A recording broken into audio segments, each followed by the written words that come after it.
I can still remember the exact moment I lost everything. It wasn't dramatic. It wasn't a confrontation. It wasn't some explosion of emotions or a thunderous argument. It was just a text message. A text message that changed the course of my life in a way I never could have predicted. I'm not someone who believes in fate. In fact, I've always been the logical, sensible type. You know, the kind of person who questions everything, overthinks even the smallest decisions, and refuses to believe in signs or coincidences. I prefer facts, figures, and the kind of stability that comes with keeping everything under control. That's why when I first saw the text, I thought it was a mistake. At first, I thought my phone had glitched, or maybe I had accidentally opened the wrong message thread. But no, it was real. It was there. And when I read it, I couldn't stop the feeling that crawled up my spine. It was from my wife, Laura's phone, except it wasn't her name on the screen. The message read, "I can't wait to feel you again. Just one more night, I promise." I stared at it for a full minute. I knew it wasn't a prank. I knew it wasn't a joke. The phone didn't lie. The name at the top of the screen was unmistakable. But the thing that really twisted my stomach was the content of the message. "I can't wait to feel you again." That wasn't something I expected to read. Not in a million years. The kicker? The name attached to the message wasn't anyone I recognized. It was a number I didn't have in my contacts. And I'd never seen this person's name before in my life. I could feel the pulse in my temples as I tried to make sense of what was happening. My mind raced. The rational part of me was screaming, "It's a mistake. It's just an error. Don't read into it." But the part of me that had been sensing something was off for months, that part was screaming louder, urging me to investigate further. But I didn't. Not yet. I convinced myself it was a one-off. Maybe it was an accidental message. Maybe Laura had gotten her phone mixed up. So I closed the message, put the phone down, and told myself to just forget about it. She'd explain in the morning. She always did. That's how we were. We talked things through. We always had. But the unease wouldn't leave. It gnawed at me the entire night. I barely slept, my mind running through the possibilities. What if this was something real? What if Laura was hiding something from me? I couldn't shake the feeling that something had shifted in her, in us. Our relationship had changed over the past few months, subtle changes that I had shrugged off, but now they seemed like red flags. There were things I had noticed. Little things at first, like how she started spending more time at work, how she'd become more distracted during dinner, or how her laughter had started sounding a little forced. Her phone was always nearby now, and every time I'd glance at her when she was texting, she'd pull the phone away quickly, as if she were hiding something. But I never questioned it. Not really. I trusted her. I trusted us. And then this text. The next day, I waited. I watched. Laura came home from work, as usual, around 6. She smiled at me when she walked in, the same warm smile that had always made my heart skip a beat.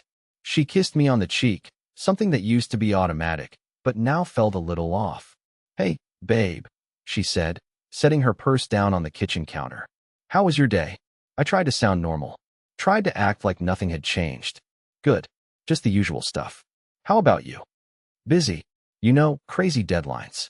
I'm exhausted." I nodded, not sure how to start the conversation. I wanted to say something, but the words felt stuck in my throat. I could see she was tired, but she wasn't exactly distracted tired. She was the kind of tired that made it seem like she had something else on her mind. Something she wasn't saying. Finally, I couldn't hold it in anymore. "Laura, who's Chris?" She froze. The knife she had been holding fell from her hand onto the counter with a loud clatter, and I could see the color drain from her face. It wasn't a look of surprise, though. No, it was a look of guilt. A deep, painful guilt. I don't know what you're talking about," she said, her voice quiet, shaky. "Laura," I said, my heart pounding. "I know you've been texting someone. Someone I don't know. And it's not just a casual message." "I saw it, Laura. I saw the text." Her face went white, and her eyes shifted away from mine. I could see the walls going up around her, the distance I had sensed for so long now completely closing her off from me. "It's not what you think, Zack," she finally said, her voice trembling. "It's not what you think at all." I wasn't prepared for what she was going to say next. No one could be. But I was about to hear the truth. The kind of truth that shakes everything you thought you knew about someone. About the person you thought you could trust most in the world. And in that moment, as she opened her mouth to explain, I realized I'd never see my life the same way again. Her words hung in the air like a weight, suffocating every ounce of breath in the room. I stared at her, unable to process what she was saying. My mind was racing, every part of me screaming for answers, but there was a part of me that feared hearing them. I was frozen, trapped in that moment, the one where the truth had yet to fully unfold, but I knew it would change everything. Laura's eyes were watery, her expression a mixture of guilt and something else I couldn't quite place. I wanted to reach out, to comfort her, but I felt paralyzed. How could I comfort her when everything inside me was crumbling? "I never wanted you to find out this way," she said, almost whispering, her voice barely audible. I swallowed hard, my throat dry. "Find out what, Laura? What is going on?" She took a deep breath, almost as if she was summoning every ounce of courage she had left. "It's complicated," she began, her hands trembling as she gripped the edge of the counter. "I didn't want to hurt you. I didn't mean for it to happen." I could feel the tension building in my chest. Every word she said felt like a thread unraveling my entire world. I took a step closer, desperate for the truth, no matter how painful it might be. "Just say it, Laura. What's going on? Who's Chris?" She hesitated, her gaze drifting to the floor before she met my eyes again. He's someone I've been seeing. For a while now." Her voice cracked as she said it, and for a moment, I thought I might break down right there. The room spun. My mind was in complete disarray, but I forced myself to stay focused. "Stay calm. So, you've been seeing him while we've been together?" The words tasted like ash in my mouth. Laura nodded, her face flushed with embarrassment, her eyes filled with shame. "Yes. It started a few months ago. I didn't plan it, Zack. It just happened, and I never meant for you to find out like this. I'm so sorry." I could barely breathe. I couldn't look at her without seeing everything that had been shattered in our relationship. The years we spent together, everything, felt like a lie.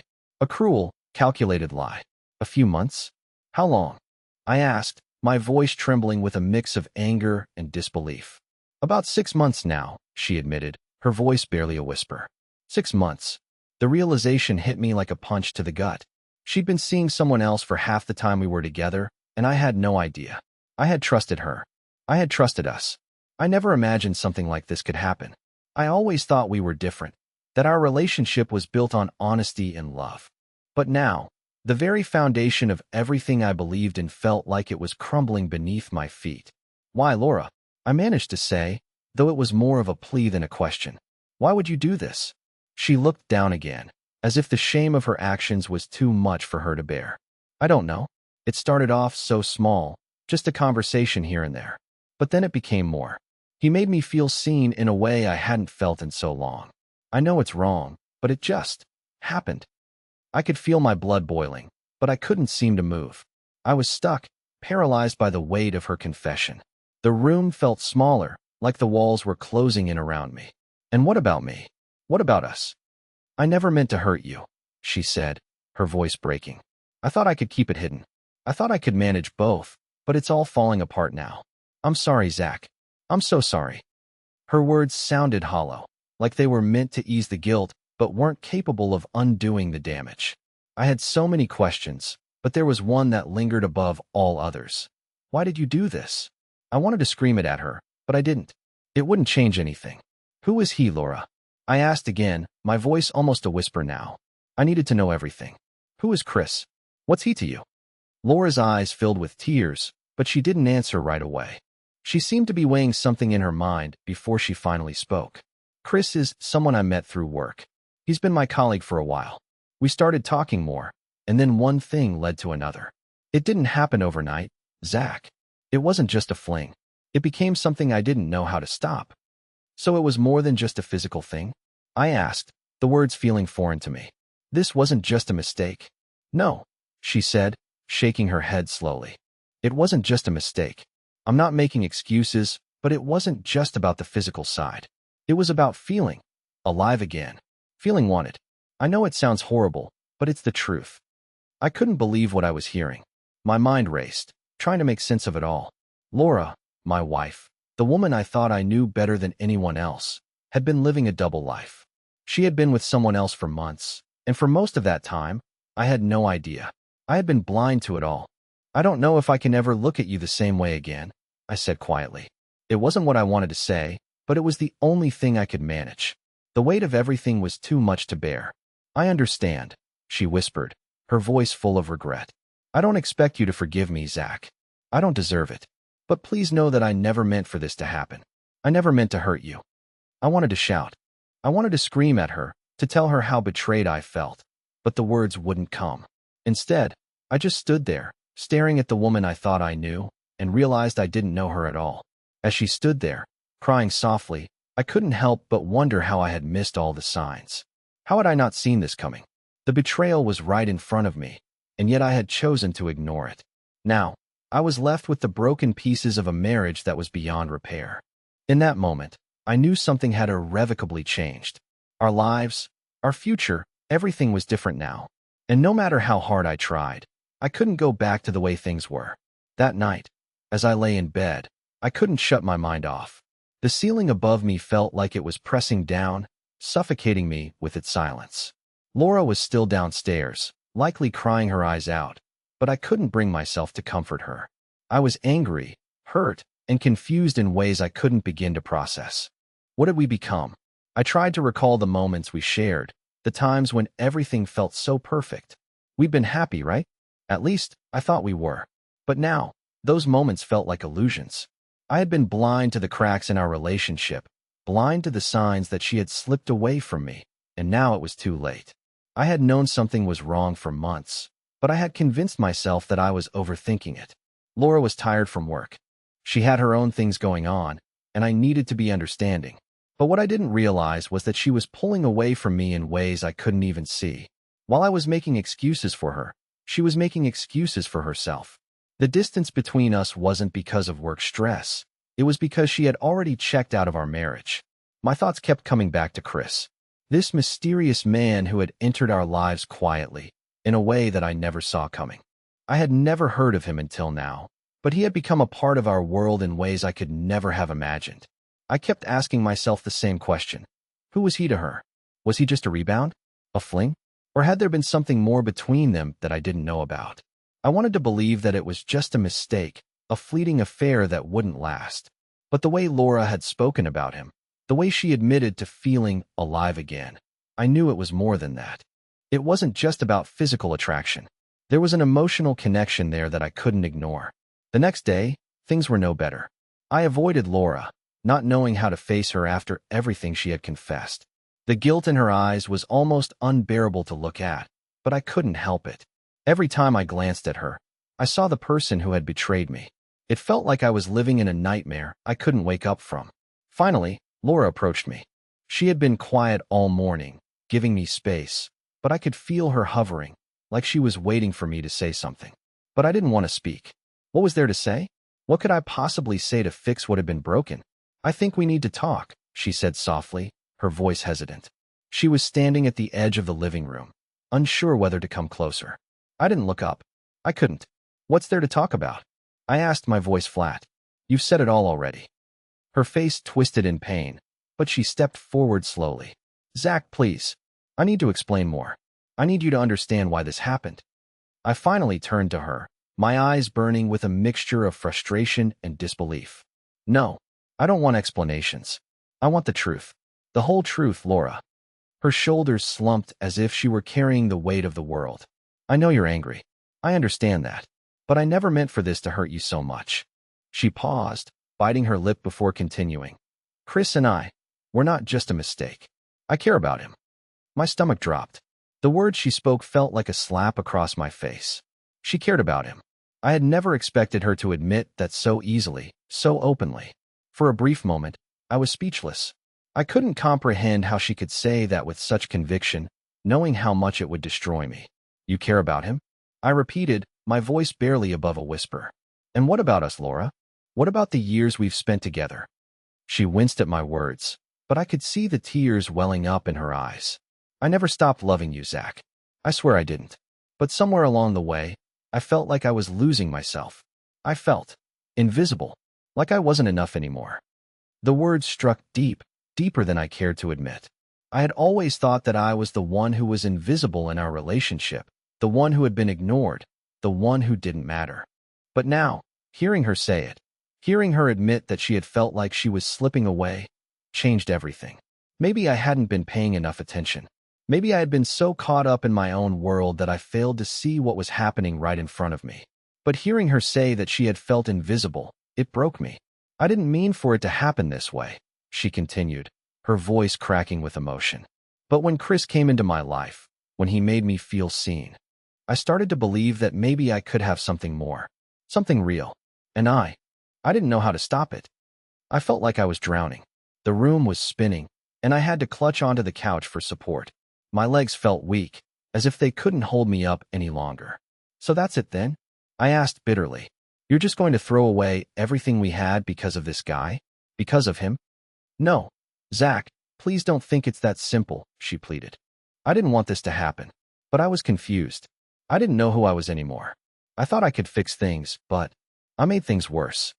The more she spoke, the more I realized that I wasn't going to get the answers I was searching for. There was no clean resolution to this mess. There was no magic word that would make everything right again.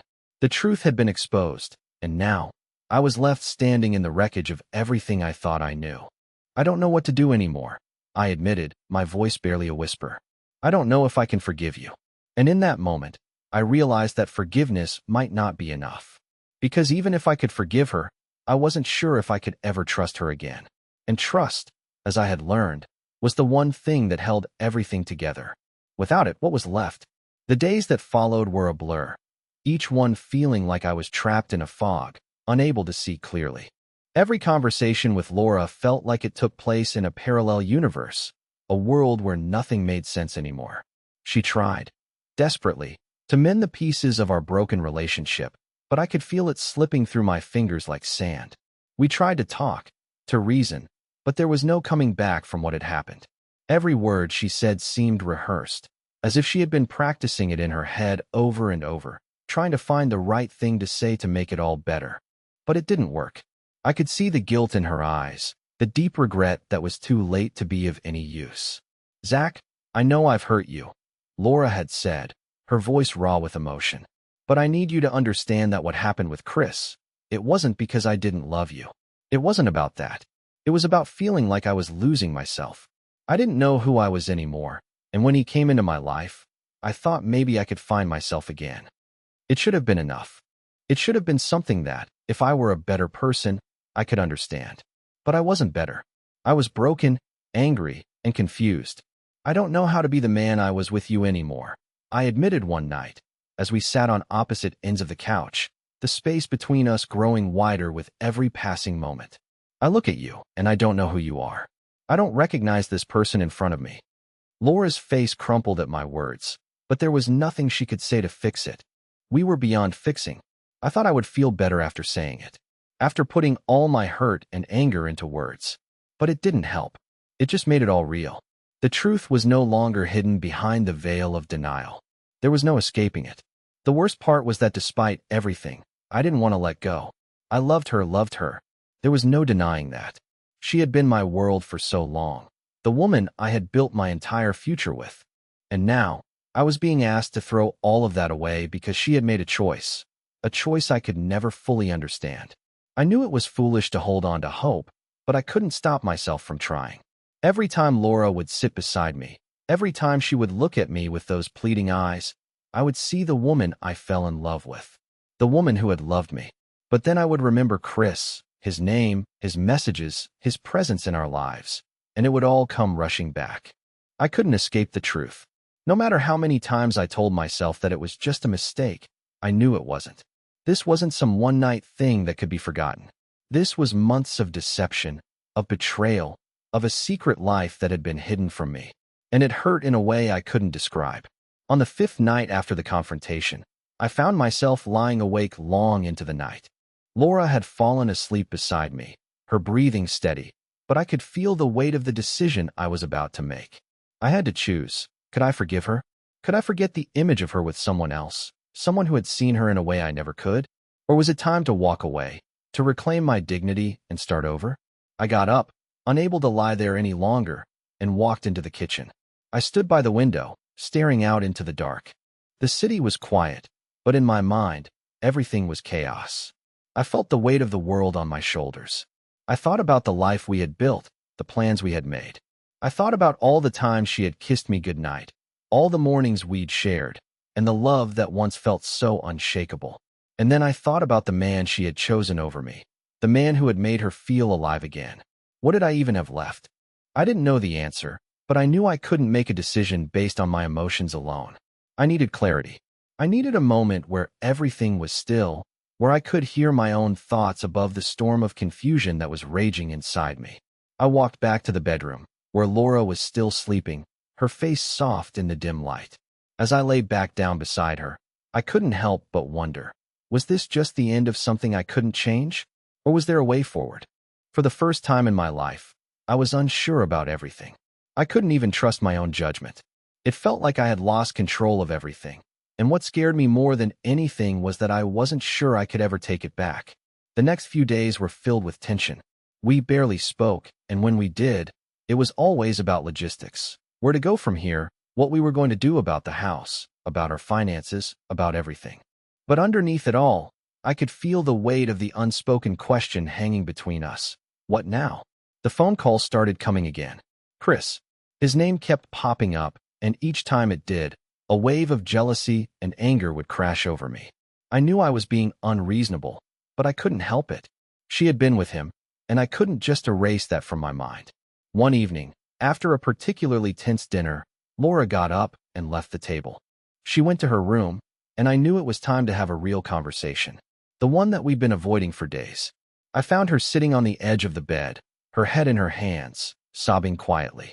Zack, I'm so sorry, she whispered between her tears. I never wanted to hurt you. I never meant to love him. I love you, and I don't know how to fix this. I looked at her, my heart breaking. I don't know if you can fix it, Laura. I don't know if I can forget this. But maybe we need to stop pretending we can go back to what we had. She nodded slowly, her voice breaking. I'll do anything, Zack. Anything to make it right. But if you can't forgive me, I understand. And that was the moment everything changed. I realized that forgiveness wasn't something that could be forced. It wasn't something I could just offer because it was expected. It had to come from a place of healing, of trust. And right now, there was no trust. I had to face a painful truth. No matter how much I loved her, no matter how much I wanted to believe we could repair the damage, there were parts of me that would never be the same. We weren't the people we had been before. And now, I had to figure out if there was even a way forward at all, or if the only choice left was to walk away and find my own path. But the more I thought about it, the more I realized one thing. The hardest decision wasn't the one I had to make about our future.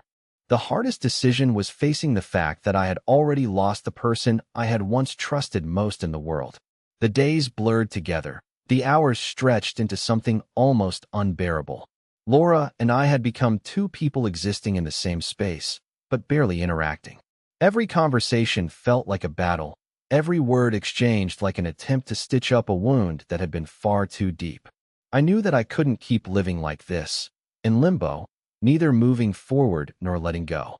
But every time I looked at her, I felt a wave of confusion. She was still my wife, the woman I once thought I could spend the rest of my life with. And yet, in some inexplicable way, she was now a stranger. There were moments, fleeting, fragile moments, when I thought I could still see the woman I had fallen in love with. When she'd smile at me, even with the sadness in her eyes, and I would feel that familiar pull in my chest. But then I'd remember everything. The betrayal, the lies, the secret life she'd led while I had been oblivious. The woman I loved was still there, but she was buried beneath a mountain of guilt, shame, and something darker.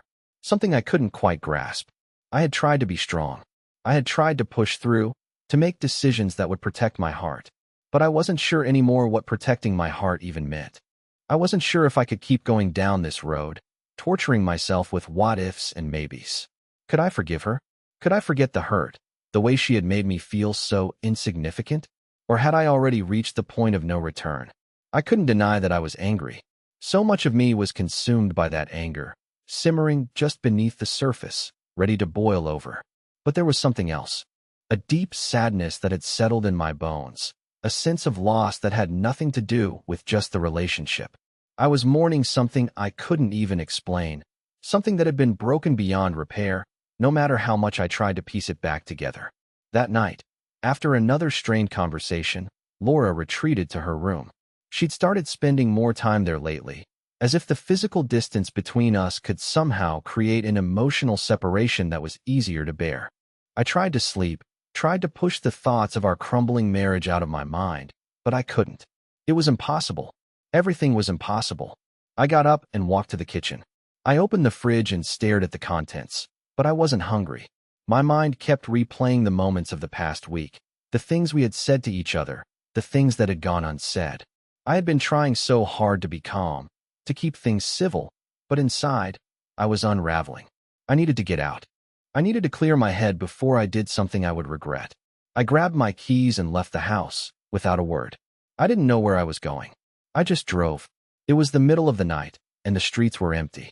The city was quieter than usual, as if it too were in mourning, waiting for something to change. The headlights of my car cut through the darkness, but even with the open road ahead of me, I felt trapped. There was no escape from what had happened. No matter how far I drove, no matter how fast I went, I would still have to return to the reality of what my life had become. Eventually, I ended up at a small park by the edge of town, the kind of place I used to visit when I needed to think. I parked the car and sat there for a while, staring out at the empty swings and the quiet stillness of the night. I thought about Laura. I thought about Chris. I thought about how much my life had changed in the past few weeks, how it felt like I was drifting through a dream, except that this dream wasn't one I wanted to wake up from. As I sat there, I felt a sense of finality creeping in. The realization hit me like a punch to the stomach. I couldn't go back.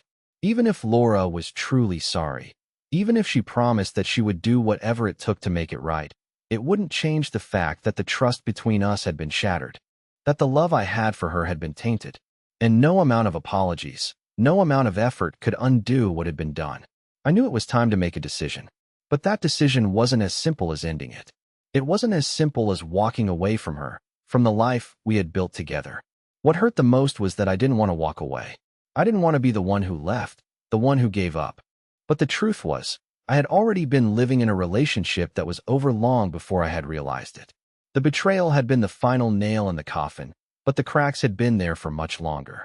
I was so lost in my thoughts that I didn't hear the phone ring. It was only when I saw the light flash on the screen that I realized it was Laura. I picked it up, hesitating for a moment before answering. "Zack, please." Her voice came through, shaky and desperate. "I can't do this anymore. I can't pretend that everything's okay. I know I've hurt you, and I don't know how to fix it. But I need you to know that I love you. I always have. And I'm so sorry. Please, don't leave me." Her words struck something deep inside me, something I couldn't fully comprehend. I wanted to believe her. I wanted to believe that this was just a phase, a mistake we could move past. But the reality was too harsh. The betrayal was too fresh. I stayed silent for a long time, the weight of her words pressing down on me. I couldn't answer right away. I didn't know what to say.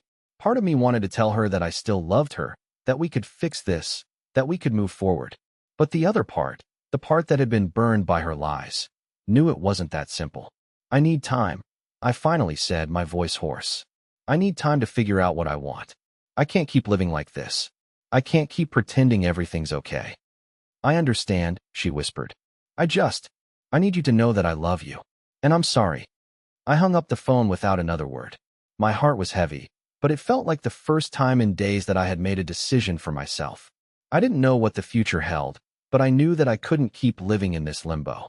It was time to face the ghosts of what could have been and decide whether I could ever trust her again. And as I sat there in the dark, staring out at the empty park, I realized something terrifying. The hardest part wasn't going to be moving on. It was figuring out how to let go of the person I had spent so many years loving. The days passed in a haze of half-hearted conversations and strained silences. Laura and I had reached an unspoken truce. We didn't talk about what had happened. Not directly, at least. Instead, we moved through the motions of our lives, pretending to be the same people we had been before all of this. But deep down, I knew nothing could be the same. The trust was gone. The innocence was gone. And so was the certainty we had once shared about who we were together. It was strange, almost surreal, to walk around the house and feel the presence of someone who was no longer truly there. It wasn't that Laura was absent. Physically, she was right next to me. But emotionally, she was a ghost, and so was I. I had become a stranger to her, and she to me. We both knew it, but neither of us knew how to address it. How do you fix something that feels beyond repair? How do you rebuild a relationship when all the pieces are broken and scattered? I started avoiding her, even when she was right there. Every time I looked at her, I saw the woman who had betrayed me. The woman who had turned our life upside down in ways I could never have imagined. There was no escape from the truth. No matter how hard I tried to shove it to the back of my mind, it always found a way back. The question of whether I could forgive her haunted me every second. I wanted to forgive. I wanted to move on. But the scars were deep, and every time I tried to heal, I felt the sting of the past reopening.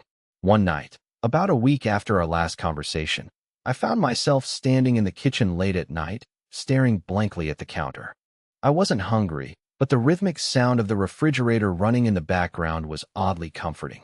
It gave me something to focus on, something to drown out the noise in my head.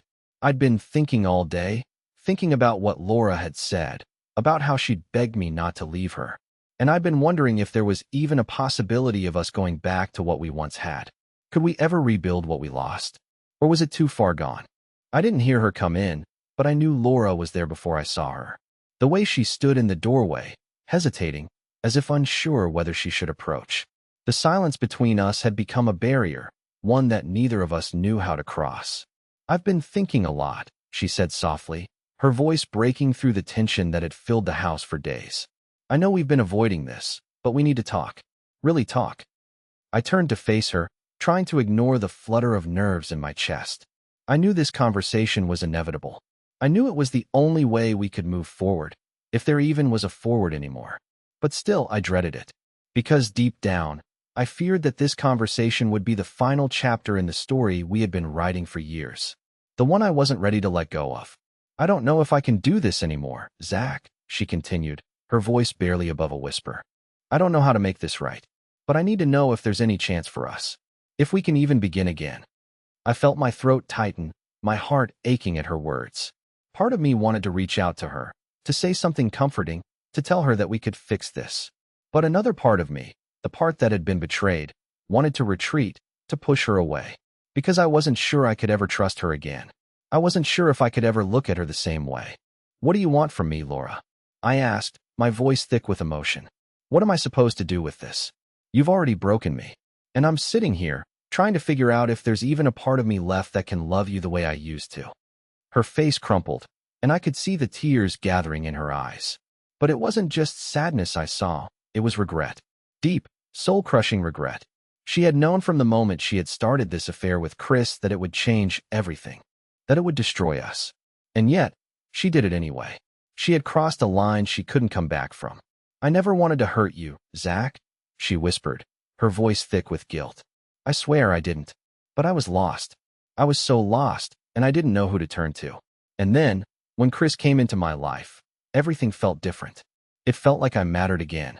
But I know now that it wasn't worth it. I lost you in the process, and I don't know how to fix that." I looked at her, my mind whirling. She was right, in a way. She had been lost. But wasn't I too? Wasn't I just as lost, trying to pick up the pieces of a life that no longer made sense? We were both adrift, tethered together by something that no longer existed, and both of us were struggling to find solid ground. "Maybe it's too late, Laura," I said quietly, the words tasting bitter as they left my lips. "Maybe we've already crossed a line that can't be uncrossed. Maybe you were never the person I thought you were." The silence between us grew, thick and heavy. I could see the hurt in her eyes, but I also saw something else, something that I hadn't expected, a glimmer of hope.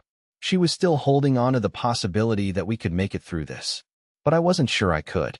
"I don't know if I can ever trust you again," I said, the weight of the words sinking deep into my chest. "And that's the hardest thing for me to admit. Because I loved you. I still love you, but I don't know if I can ever go back to the way we were. I don't know if I can ever look at you without seeing him, without seeing what you've done." Her face crumbled, and I could see the guilt and shame she carried, an unbearable weight she had been holding on to for so long. But I didn't know if it was enough. Guilt wasn't enough to heal the wounds. Regret wasn't enough to rebuild the trust that had been shattered. She took a step forward, her voice trembling as she spoke. "I don't know what else to say, Zack. I don't know how to make this right. But I want to try. If you'll let me, I'll do whatever it takes." And that's when I realized something. No matter how much I wanted to fix things, no matter how much I still loved her, I had to decide what was best for me. I couldn't keep holding on to something that was only hurting me. I couldn't keep hoping for a version of the past that didn't exist anymore. I need to think, Laura, I said softly. I need space. I don't know what the future holds for us, but I can't keep pretending that everything is fine. She nodded, tears spilling down her cheeks. I understand, but I love you, Zack, and I always will. And in that moment, I realized just how much love had faded between us.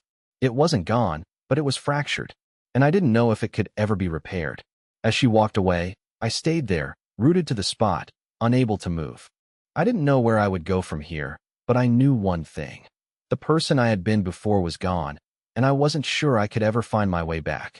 It's strange, the way time changes after you've been through something like this. Days begin to blur together, and what once felt like routine becomes unfamiliar. The small things, the things you took for granted, begin to feel like reminders of everything that's been lost. There were mornings when I would wake up and forget for a split second that my life had been turned upside down, only to have reality crash back in like a wave, pulling me under. It was becoming clear that I wasn't going to find an easy way out. This wasn't a situation where I could simply walk away and be done with it.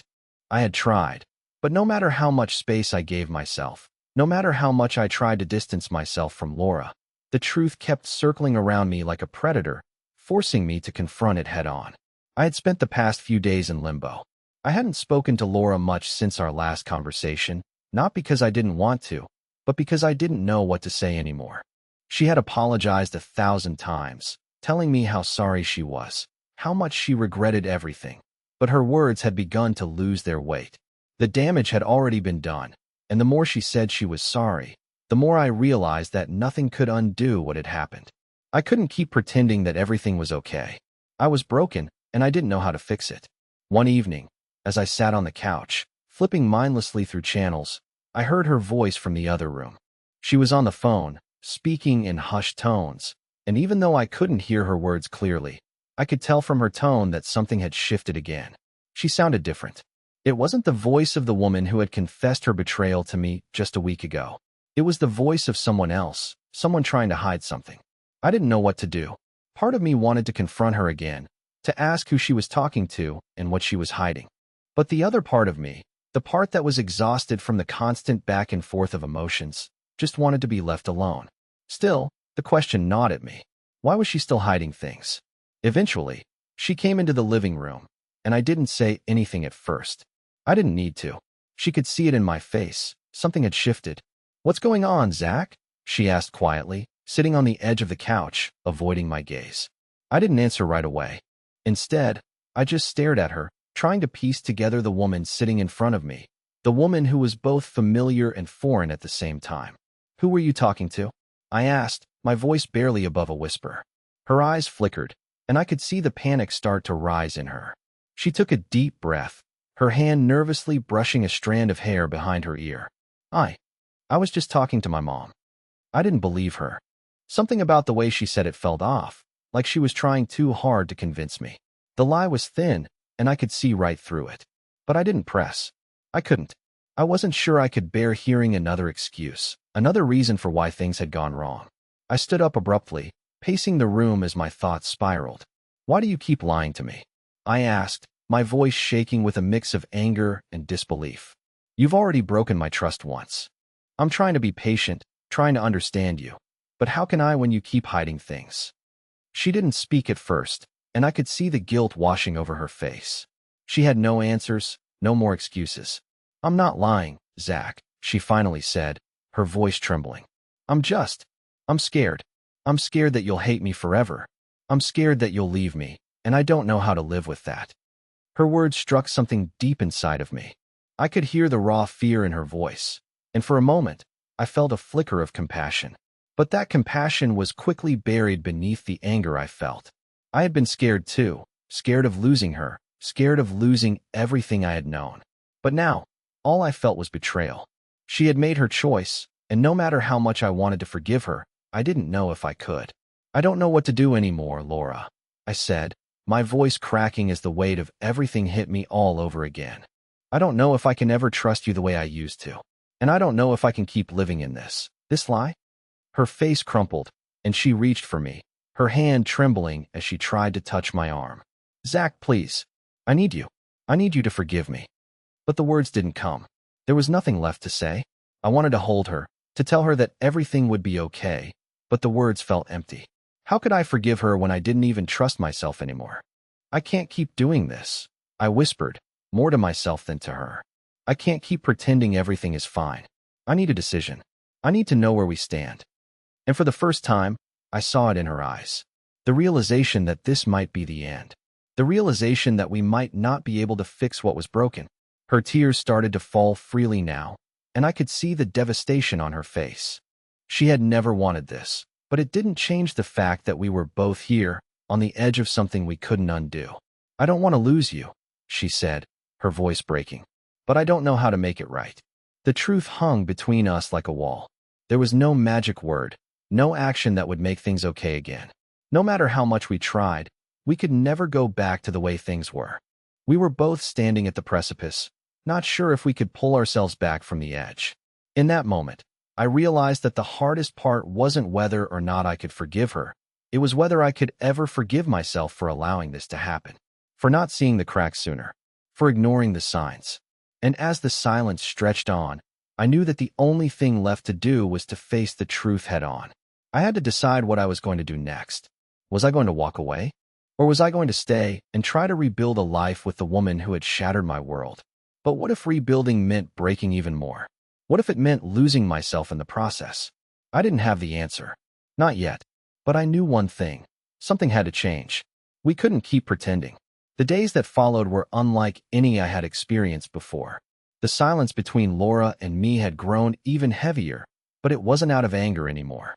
It was more like two people standing on the edge of something monumental, unsure of whether they could take that final step forward. For the first time in what felt like forever, I allowed myself to stop running from the situation. I stopped pretending that I had all the answers. And in that moment, I realized something incredibly important. It wasn't about fixing the past. It was about figuring out if we could build a future. The weight of betrayal was still there. It would never go away completely. But I understood, for the first time, that I didn't have to carry it alone. Laura and I had both been lost. Lost in our own fears, lost in our own mistakes. And it was going to take more than just words to rebuild the trust we had lost. It was going to take time. But maybe, just maybe, we could build something stronger from the broken pieces of our past. One evening, after a long silence, I found myself sitting in the living room, thinking about everything that had happened. I had no clear answers, but I knew I couldn't keep avoiding the inevitable. Laura walked into the room, her eyes cautious, as though she was afraid to speak. But there was something in her expression that made me realize that we had reached a turning point. We had both been holding our breath, waiting for the other to make the first move. "I've been thinking about what you said," Laura said quietly, her voice steady but vulnerable. "About needing space. About needing to make a decision. And I think you're right. We've both been so caught up in what we've lost that we haven't allowed ourselves to think about what we still have." I nodded, unsure of how to respond, but willing to listen. "I don't want to keep living in the past, Zack," she continued, taking a step closer. "I can't change what I did, but I can try to be better. For you. For us. I know it's going to take time, but I want to work on it. I want to prove to you that I'm not the person who hurt you. I want to be the person you fell in love with." I looked at her, really looked at her for the first time in what felt like forever.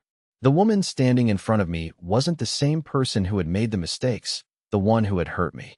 She was someone different, someone who was genuinely trying to make amends. I didn't know if I could ever go back to the way things were, but I did know one thing.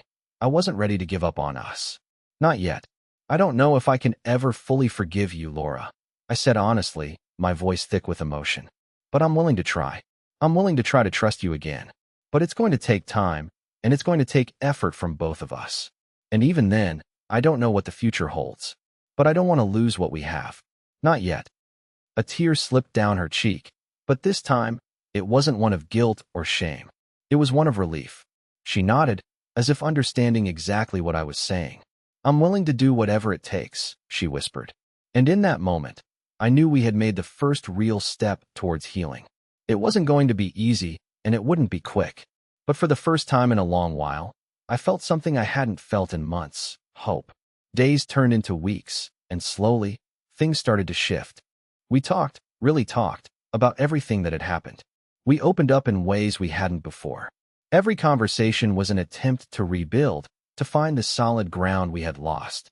It wasn't perfect, but it was real. Every time I felt doubt creeping in, I reminded myself that this wasn't about pretending everything was fine. It was about being honest and taking it one step at a time. We didn't just fix what was broken, we built something new, something stronger. Slowly, but surely, we began to trust again. It wasn't the same as before, but maybe that was a good thing. We were learning to love each other in a new way, a way that was rooted in honesty, vulnerability, and understanding. It wasn't always easy. We had our tough moments, the moments where the past threatened to pull us back. But we also had moments of laughter, of connection, of rediscovering what had made us fall in love in the first place. We worked through the pain, together, and little by little, we found our way back to each other. Months passed, and the weight of betrayal no longer hung so heavily between us. It wasn't gone, but it wasn't what defined us anymore. What defined us now was the love we had rebuilt, the resilience we had found in each other. We weren't perfect, but we were real. And that was enough. One evening, as we sat on the porch, watching the sunset, Laura reached for my hand. I looked at her, and for the first time in a long while, I saw the woman I had married.